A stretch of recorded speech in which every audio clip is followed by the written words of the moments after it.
topic. So, since you already know about masturbation, so let us go through the moral evaluation of masturbation.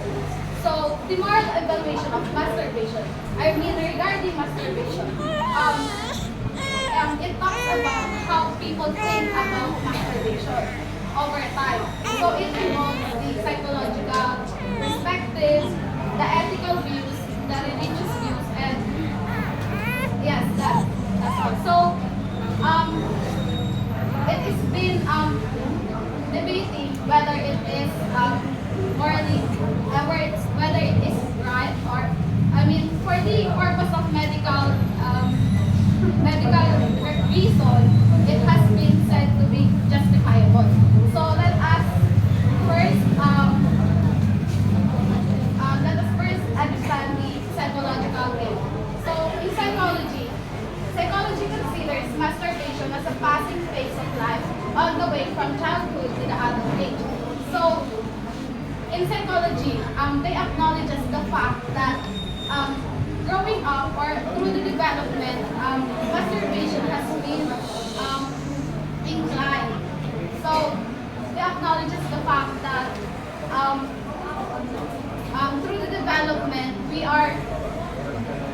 the development, there are exploration that is happening. So we tend to explore our bodies. So sexual feeling and as well as masturbation are included to that exploration. So next is, if continued in a habitual way, might lead to emotional conflicts, inability to give sex, and longer proper place in healthy emotional living or some similar disturbance. So although in psychology it is already accepted that it is a normal phase in life, it is also said that if it is excessively done, it cannot be, it might be hard for a person to build a healthy relationship, which might affect the daily lives of a person.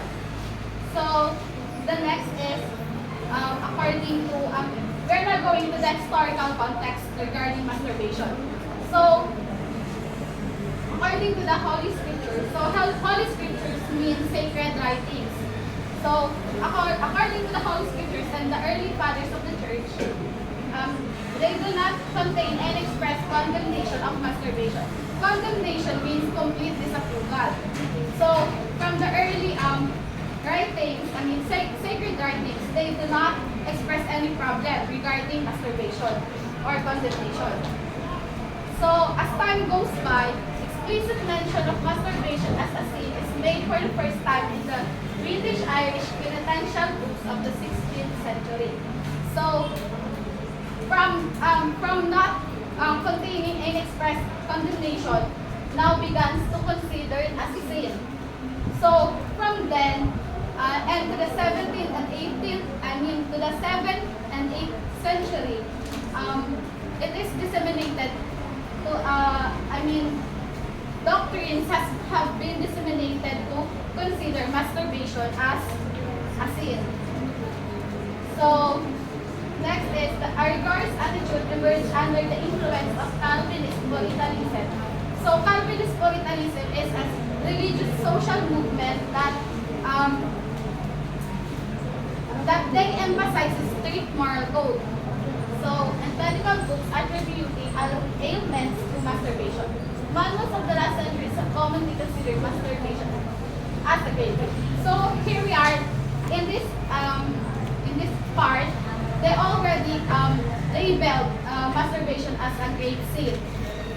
So the next is the moral issues with masturbation is the frustration of the dual purpose of sexual activity, procreation, expression of mutual love between husband and wife, and this frustration of a human faculty leads to a feeling of inadequacy and depression, but it doesn't necessarily mean or make it gravely sinful. Okay, so the moral objection or the deficiency regarding masturbation is the fact that the purpose of sex is not being realized, which is the procreation and the expression of mutual love between husband and wife. So, in this, it doesn't necessarily mean or make it very simple. So, one of the using the purpose of language in lying. So, it, when we use language in lying or deception, we are not, it is not moral, it is not, gravely sinful if you are not aggravating the circumstances, right? So, next is some authors argued that the negative effects of masturbation may not be so serious as to qualify as gravely sinful, especially when no biological resources are present in the case of female masturbation. So, in the case of female masturbation, it is being argued that it is not yet qualify as a gravely sin because there are no biological resources that are being wasted. So next is the Vatican Congregation. So they uphold the view that masturbation is objectively a grave sin, but they also advise that it is necessary to be cautious in evaluating the responsibility of the person and to undramatize masturbation. Okay, so the Vatican upholds the view that yes, they are considering masturbation as a sin, but they are also considering and not judging an individual. So under this response, wherein the act might be lessened under the act might be lessened in its responsibility by might be the reason might be half sleep, lack of experience, and also emotional stress. So the last part is the clinical procedure and moral justification.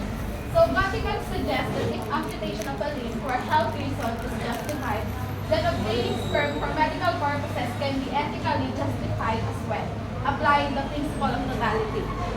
Okay, so the principle, again, what is the principle of totality? It is about sacrificing a part to save the whole. So, masturbation is being compared to that principle, wherein if an amputation of a limb is, it is being compared to amputation of a limb. So, obtaining sperm for fertility testing, diagnosing infection is justifiable, such as the same in amputation of a limb under the principle of totality. So, the moral evaluation of masturbation are just all about whether it is morally acceptable. So, it involves psychological, ethical, and religious views. So, in psychology, they already accepted this normal part, while in the religious context, they are labeling it as gravely sinful. While the Vatican already considered it a sin, but they also being cautious on not judging the individual. And on the clinical procedures, they are if the amputation of a limb is justifiable, so as well the obtaining of the sperm for health reason. So, in conclusion, the moral evaluation of masturbation is all about the different perspective of people and over the time. So, time is also a huge factor for this evaluation.